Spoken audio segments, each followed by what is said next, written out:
let's get into the news review now, and we have Liz Hayfron Asari, a media consultant. Liz, a very good morning to you. Thank you for joining the conversation. Good morning, and thank you for having me. It's a pleasure, and you're looking lovely as always. Thank you for making the time. I want to start the review, though, not on a very pleasant note.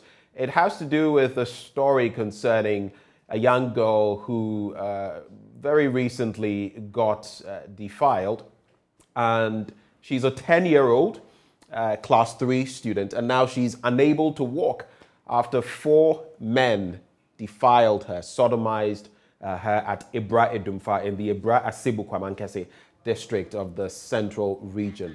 And the victim actually narrated to the Daily Guide, from which we got the story, that one of her attackers on Thursday evening sent her to buy some stuff for him, and upon her return, he asked her to come inside to deliver the items, and that's how they got their hands on her and engaged in this dastardly act. Your reaction to this?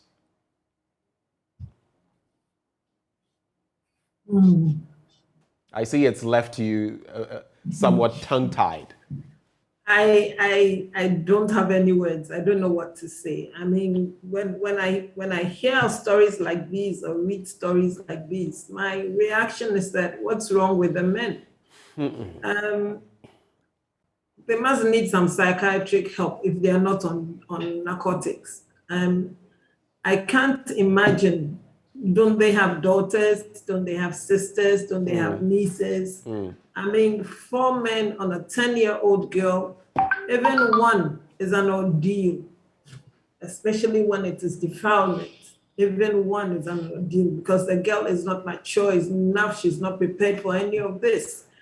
I don't know. I think that the law must take its course. I think that we still need to educate people more that defilement, it is a crime, yes, but again, people must understand that when the children are not of age, you're probably destroying them for life. I mean, now she can't walk.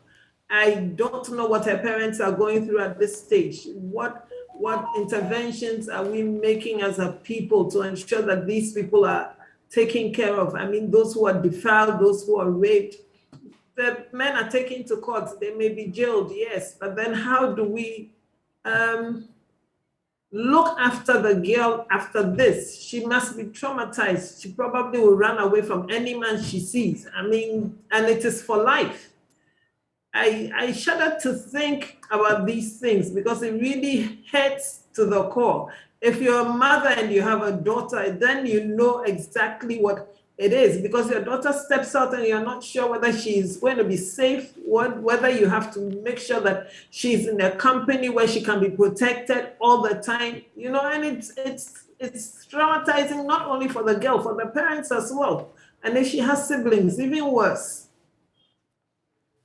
Very, very traumatic, and we pray for her, basically, but we pray also that the long arms of the law, should all of this be confirmed, will be swift in meting out what justice must be meted out, because sometimes it is said that the axe of or the wheels of justice grind slowly, but extremely fine. But sometimes it's so slow that people lose hope in the law. And that is what I feel we must try to avoid.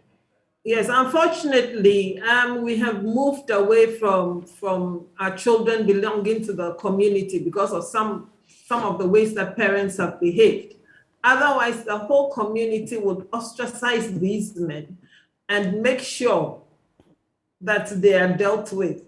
And the society, the whole society and the whole community will look after the girl, but we end up stigmatizing these girls and making them feel like outcasts. They end up feeling like they have done something wrong, but the little girl has done absolutely nothing wrong. Let's get into the Daily Graphic newspaper list and look at some very interesting stories there. The first one, banner headline, Destination Ghana launched. Project targets 1 million tourists from the UK, Europe annually. And the country has launched the flagship tourism project, Destination Ghana, to whip up interest among travelers around the world, to look to Ghana to satisfy their leisure and adventure curiosities. Riding on the back of vast ecological and unique heritage sites across the country, the project seeks to attract by 2024 1 million tourists annually from the United Kingdom and Europe. It is a sequel to the success of Ghana's Year of Return marked in 2020, just before COVID-19 struck, which did not only put the country in the global spotlight, but also brought it nearly $2 million by way of spending. But I have some very interesting questions on my mind, Liz. We have such vast resources when it comes to tourism. I always go back to this. There's a place where Osajefo, Dr. Kwame Nkrumah, used to retreat while he was still alive. It's somewhere up north.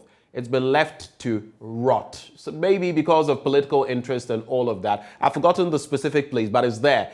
Put this in some other part of the world, they would have turned it into a tourism hub, a touristic hub where they would milk money year after year. Come to Ghana and we waste it. And just on the news a few weeks ago, there was this place, I think somewhere in Paga. Paga is known usually for the crocodile pond and all of that. There's this place where slaves at a point would go to a rock they would sit on and all of that. Why we've not made so much noise out of a place like that? I mean, there are so many of them. You look at where Komfanoche's sword apparently is. There was a time I got a report from a friend who had been there not too long ago, and the state of the place was not the best. This person sent me pictures. So we can do all the talking we like, and we want to turn the country into this and that. Ghana, what we have, if you look at the trajectory over how many years, we've been getting tourists of about 1 million or less. You see that there's so much more we can do. So how do you feel about a project like this? Yes, a destination Ghana, but it's unfortunate. For me, I see that we are not serious about tourism. We just love to talk, and pump a lot of money into ventures that bring us practically nothing. Your take? Yes, government has always been paying lip service to the tourism industry. As far back as 1994, when the Africa Travel Association had its meeting in Ghana, in Accra, a lot of noise was made about tourism. We talked about our tourist attractions and how we can get people into Ghana, and we set up all kinds of committees. And then you realize that from that time, we had the Emancipation Day celebrations and all like that. All that has dwindled away. And it's only because government is always paying lip service to the tourism industry. If we really need to grow our tourism industry, if we really want to grow our tourism industry, then we should look at pumping money into our tourism industries. We shouldn't just think that the private sector will take it up and run with it. It goes beyond that. There are certain facilities that must be provided before the private sector can engage and do what they have to do, because they definitely will want to recoup all the money. Government should stop paying lip service to tourism and let's get serious. Tourism is not just about hotels. We have a lot, like you said, we have a lot of tourist attractions. I've been to quite a number because I used to do tourism reporting before. But then it gets to a point where you get tired. Again, our infrastructure does not augur well for these sites. If you go to a place where there's no accommodation, you have to travel miles. If you go to Wuli, for instance, where is a hotel around Wuli that you can stay in? A very comfortable place. Where are the restaurants and things that you can eat from? Right. We need to make sure that we are building a tourism industry properly, not just paying lip service. And it's not just about the attractions, it's about the facilities that will encourage tourists to come in. Why should I get up and travel all the way to Inzulenzu and have to travel all the way back to Takrady to find somewhere to sleep? Imagine that. And that's a core point you make. And it's so relevant now because you know the hoteliers, the Hotel Association, they've been talking about the fact that, look, we're going to have to increase our costs and charges and all of that because the cost of everything has gone up. And if they were getting the numbers, guess what? It would be affordable. I mean, there are Ghanaians who would want to, the Nzuluzu and other places, they would want to go there. But the point is, when you look at the cost of the package, where you stay, accommodation, feeding and everything, it makes a lot of people not even want to do intra-tourism. So I feel we're joking with this bit. We like to talk too much. I've been to countries, and I always cite the example of Cuba. Cuba is a country that, I mean, they haven't ceased to amaze me. It's been, what, a decade thereabouts since I've been to that place as a student. But you look at what they've done with their industry when it comes to tourism. They don't have much when it comes to resources. They have just a little bit of oil. They've had an embargo on them since the 1950s. But if you look at what they've done with their beaches, for example, pristine beaches, turquoise, waters and all of that, and the infrastructure, hotels and all of that, even in spite of the socialism they practice, what they've done with it. And you come to Ghana that is supposed to have a free market, be practicing capitalism and, to be democratic, and you look at what we're doing here, and you just look at it and think, what are we doing? It makes no sense. We don't have a very good transportation network. Our airports internally are not up to scratch. So there's a lot that needs to be done. And that is not for the private sector to do, it's for government to do. Our roads are still begging to be taken care of. We don't have a good maintenance culture. And so the people who are even taking care of the tourist attractions that we are making so much noise about are not really enthused about what they're doing, because their salaries at the end of the month does not really augur well for anything. And so people will just pay lip service and just look at it and just leave it. But if we really are attracting tourists, then we need to pump a lot of money into the industry.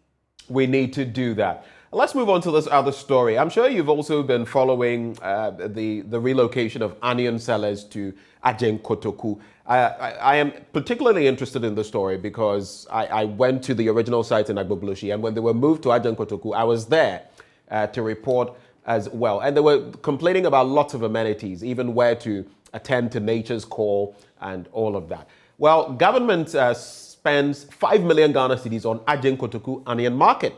So logically, I'm interested in what exactly the spending went into. The story is on page 16. The government has spent about 5 million Ghana cedis on providing amenities at the Ajen Kotoku onion market to ensure that the place is conducive for traders. The Ganwest Municipal Chief Executive Clement Wilkinson said the amount was used for the construction of sheds, paving of the ground, installation of streetlights, and the construction of washroom facilities and a mosque. Part of it was also used to secure an additional parcel of land for the expansion of the market. There is the claim, and I say claim here because sometimes what you're told, and I'm not denigrating anybody, sometimes what you're told and the reality on the ground can be different. This is Ghana. We have added 12 sheds, making them 14 in total. That alone cost us about 1.5 million Ghana cedis. Liz, I could see you nodding and smiling a bit. I think this is something that I would encourage my team to go and take a look at. It's important that when these matters crop up, we check how we are getting value for money. Because after about a year, the same people, the onion traders, have been complaining. So it would be interesting to find out from them, go there on site, see these developments, and find out from them whether they are, in fact, making the progress that they seek. Again, I will question. I mean, was the creating of or building of sheds a priority for the people there? I thought that they were complaining about sanitation and hygienic conditions for nature's call. So why wasn't that the first thing that was taken care of? So from what was with regards toilet facilities, how many more have been added? How comfortable is it for the people? Are they better off now? And like you said, I think that when we hear these things as journalists, we must go and find out and bring it to the fore. That is the way we can keep the government on their toes, so that they're not just paying us lip service, but they're ensuring that the things that we need and we are crying out for are provided for us. So I'd agree with you that your team probably should take a look, bring us pictures, make us see what is happening at Ajen Kotoku, and then we'll be able to judge whether it's just inadequate to provide 5 million cedis, if more has to be done. Right. Because whatever happens there translates to all of us, especially those of us who go to the market to buy foodstuffs. If it's not a hygienic place, then you probably are bringing a lot of sickness to your home. Is that what you want to do? No. So we should make sure that government is not only paying its service, but everything that it has said that it has done has been done, and that the people are better off. Let's wrap on the daily graphic. Don't abandon COVID-19 protocols. Ghana Health Service cautions the public, and I am in total agreement with this call. Don't abandon the protocols. Country on high alert against terrorist attacks. Minister of National Security assures. In the middle spread of the paper, sore throat in kids could lead to heart disease. Dr. Bafojan is saying that. Did you know that?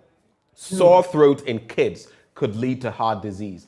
Details on page 24. So nothing should be taken for granted when it comes to the kids. And on the back of the daily graphic, latest tidal waves in Qatar.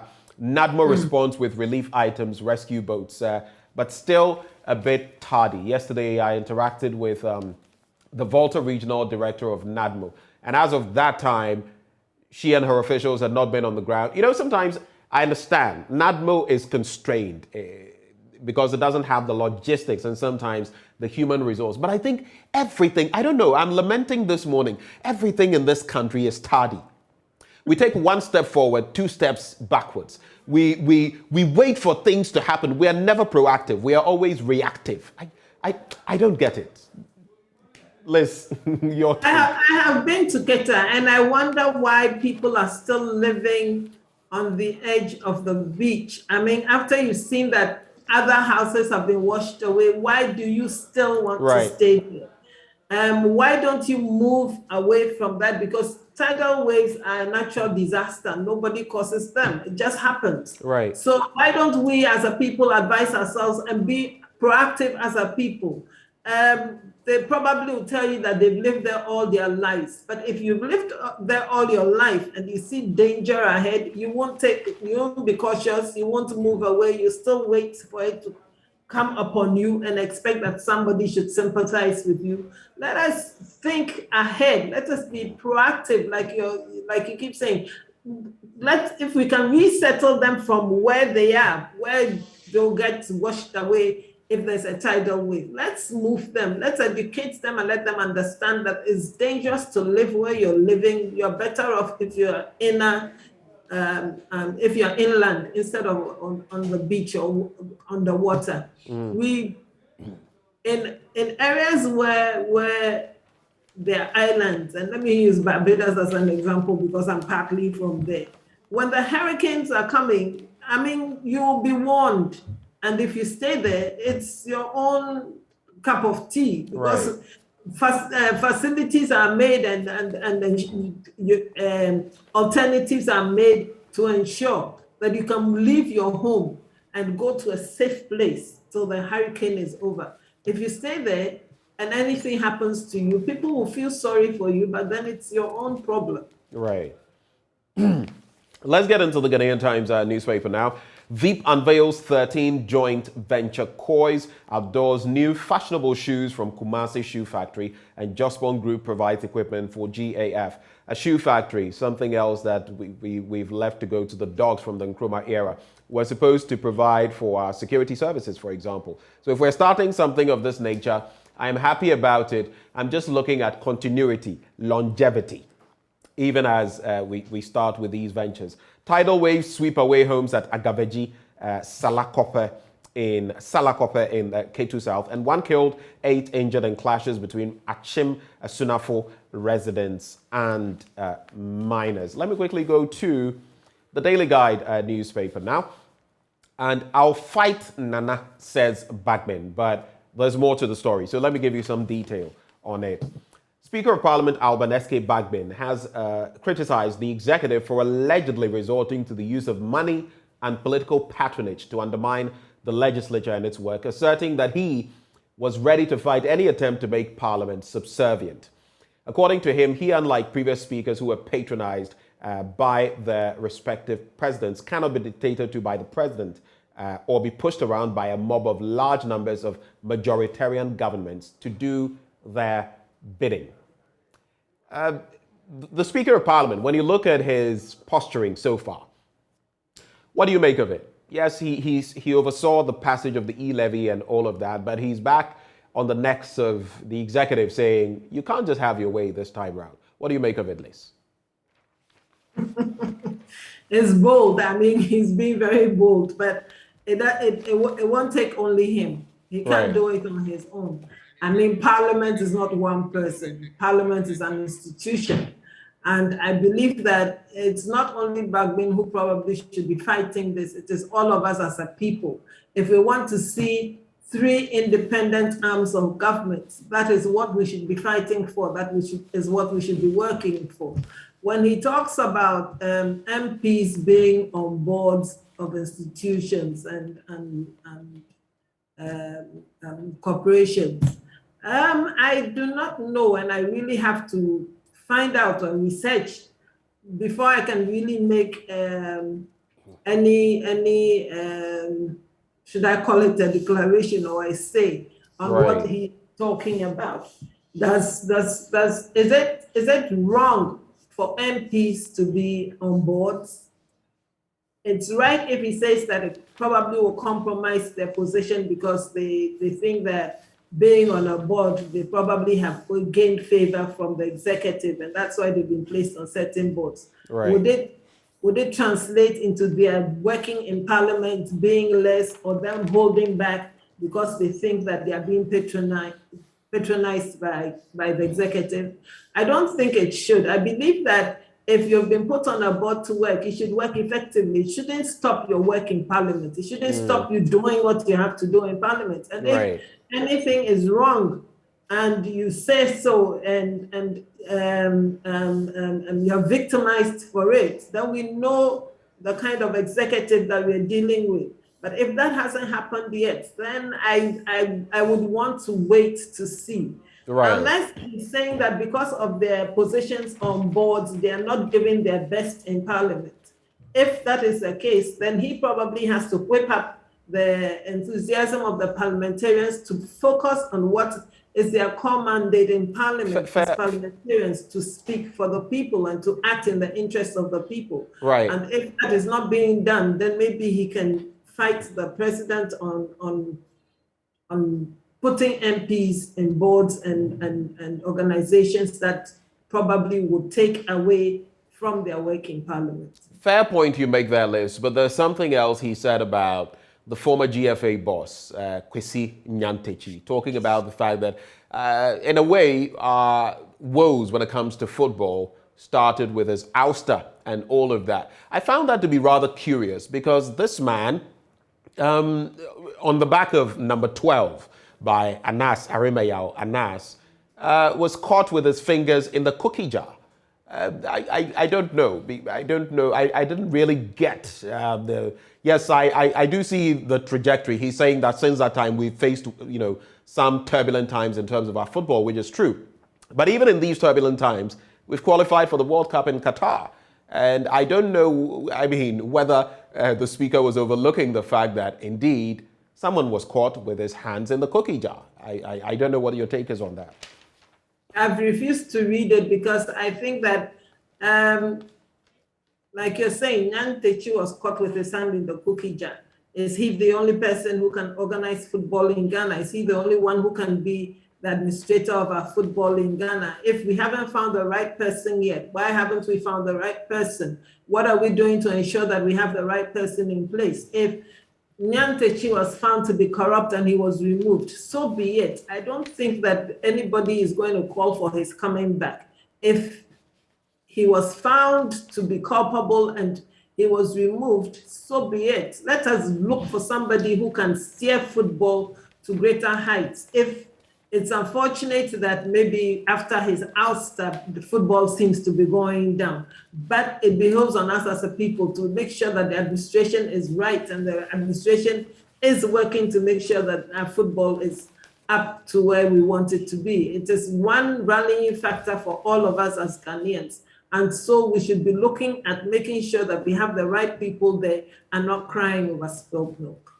Just a few quick issues to look at, mainly from the BNFT, but I'll just read these headlines from the Daily Guide newspaper. Ghana on high alert, and that's talk about the terrorist threat. The National Security Minister has been speaking. Baumia launches GAF, the Ghana Armed Forces 1D1F. There's also Collins Dauda, 4 others trial for May the 11th. And Kempong woos despite Oforisapong to Qatar. When I go to the entertainment page, M.I. Abaga, for those of you who have listened to his music over at Time, unveils Lover, set to marry. And then Netflix backs out of Will Smith's upcoming film, Fast and Loose.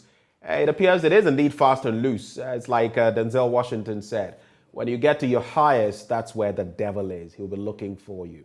And Will Smith, well, I feel sad about the development, but it doesn't justify what Chris Rock said, whether I've not spoken about this issue, but I feel Chris Rock, comedian, yes, but it doesn't mean you can get away with everything, especially when he had a history of joking when it comes to Jada Pinkett Smith. You don't know she has alopecia. You don't go joking about people's looks just on the face of it. You know, you never know what could happen. And he got smacked in the face, not to justify it, but Will Smith is suffering the consequences of his actions, which should be a fair warning to all of us. But let's wrap, Liz, with this story. Mobile money loses 10 billion Ghana cedis in value as E-levy implementation nears. I think the headline is enough. Mobile money loses 10 billion Ghana cedis in value as E-levy implementation nears. Are you looking forward to the implementation of the E-levy?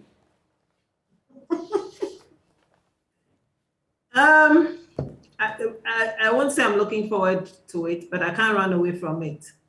It has been passed, it has become an act. I'm yet to study the act, but then we are all caught in it.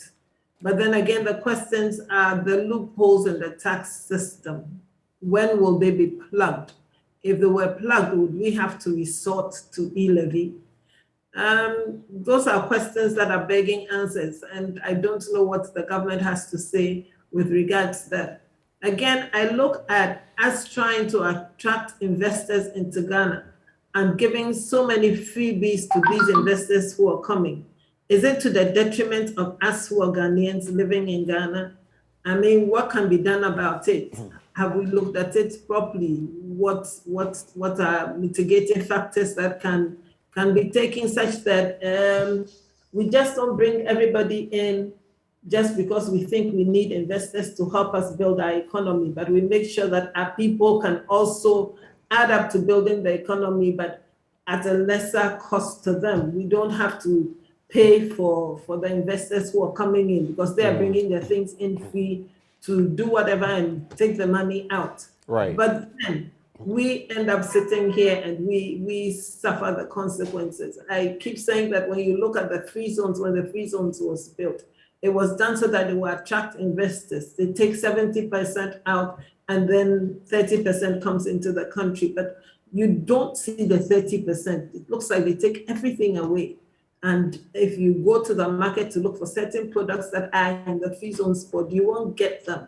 And you ask what is happening, and nobody seems to want to tell you anything. And we live in it as Ghanaians just like that. We don't push. When we ask questions and we don't get answers, we are not pushing. We are just sitting and we are waiting. I believe that we should continue to push. Okay. If these loopholes that need to be plugged were plugged, would we have enough money so that our debts would not be rising and spiraling out of being able to repay? Right. If that's the case, why aren't we plugging the loopholes? What is causing us? Everybody will run away from paying taxes. We have a lot of people who evade taxes because you want your money that you're earning for yourself. You don't really see what government is doing to help you ensure that you get maximum profit with what you're doing. So in the end, why do they want to take that tax from you? So everybody will evade tax if they're able to.